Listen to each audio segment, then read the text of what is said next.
Now we're into a little more of a sophisticated technique for our beginners. It's the concepts behind this one a lot of times people struggle with right off the bat. So I'm going to try to be as detailed as possible, and just so you know, there's a lot of different what-if scenarios that we can explore in the private lessons and in group classes regarding this particular technique and concept. But basics, this is where we're going to start with just the textbook right now. This is from a left flanking headlock. So their right arm is coming over my left shoulder, and they're getting me into what I look at as far as the concept goes, a static headlock. They're not necessarily pulling, even though it's active because they're dropping my head down. They're kind of holding me there. Maybe they're trying to punch me and so on and so forth. We do have another technique that you'll be learning on down the line that addresses the active pull version of this attack. Okay, so this one's more of a static version, grasp of death. So as my head is being cranked down, pulled down by the right arm of my opponent, my right leg steps forward and slightly off the line. What this is going to do is it's going to engage my stance into a closed kneel stance. It's going to engage my body into a closed kneel stance. Okay, so I don't want to step directly forward. I want to try to turn the angle just a little bit into a closed kneel stance. Okay, and notice how my right feet are slightly angled. Simultaneously, I'm going to turtle my chin down, turtle my neck, and I'm going to turn it slightly to the left so that I'm not engaging their forearm into my neck here as it's being choked. So I'm going to turtle the chin slightly to the left, and simultaneously I'm going to take my right hand and I'm going to find the smallest part of their arm I can, usually being around the wrist or the forearm here, and I'm just going to hang my elbow and hang my arm down the best I possibly can to give myself some breathing room for that moment in time. So I step forward into the closed kneel stance. My left arm now is going to find its way in the inside of the thigh of the right leg of my opponent. It's going to use a horse bite. The horse bite is basically like a leopard's paw. Middle knuckles are bent, and I'm going to grab into the skin, the first layer of skin in the inner thigh. It's a much more effective way. It causes a lot more pain and discomfort for your opponent if you use more of a horse bite pinch versus a finger pinch. Then you're just getting into muscles, and the muscles are not nearly as sensitive as the first layer of skin. Okay, so again, from the beginning, we turtle our head, we tuck our chin, we take our right arm and hang. We step forward into a closed kneel stance, and we take that horse bite fabric softener, I call it, into the inner thigh of my opponent, and I bite away. Pinch away.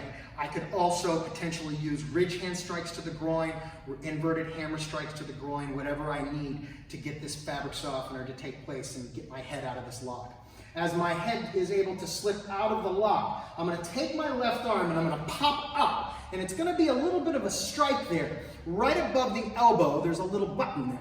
Okay, and I call it a button because what that does is it hits the funny bone area and it tricks the arm of my opponent to lock out just a bit.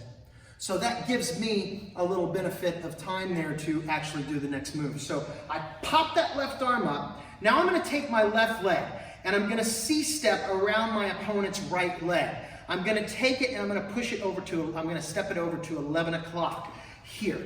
As I crank and torque my hips downward, and I pull my right arm back and I push my left forearm forward, and basically I'm getting them into an arm lock here, or a hyperextension of the elbow. Some people call it a break. I say most likely it's going to be more of a hyperextension or lockout of their elbow. So I'm using that left hip to crank down.